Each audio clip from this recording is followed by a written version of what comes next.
अस्सलामुअलैकुम। मेरा नाम इशारिफ शकील। आप सबने कहना है पीडीआई। एक चढ़ता सूरज, सूरज की किरणें, किरणों की माला, माला के मोती, मेरी जान जवानी, मेरी जान जवानी, मेरी जान जवानी, एक बहता दरिया, दरिया की रवानी, दरिया का पानी, पानी की मौजें, मौजों की बूंदें, ए आन हमारी, ए शान हमारी, ए जान हमारी, ए जान हमारी।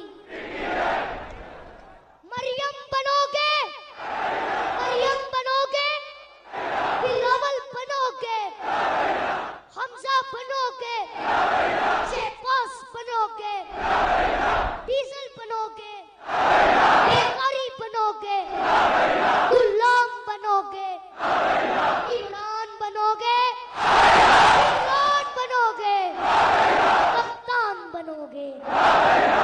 धीरे बोलो, जरा प्यार से बोलो, जरा जोर से बोलो, जरा जोर से बोलो, जरा आप भी बोलो, जरा आप भी बोलो, जरा आप भी बोलो, सब मिल के बोलो, सब मिल के बोलो, जरा बैठ के बोलो, जरा बैठ के बोलो।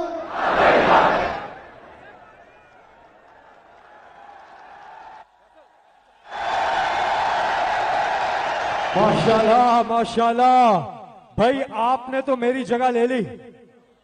अब मेरी हो गई है छुट्टी। अब जलसा आपके हवाले है भाई। माशाल्लाह, एक बार फिर पुरजोर तालियां। लीडर है आप, लीडर है आप, इस कौम के मामार हैं, लीडर हैं आप। माशाल्लाह, बहुत बहुत शुक्रिया आपका। बहुत ही आपने यहाँ पे लोगों के अंदर मजीद जुनून जो है वो भर दिया है।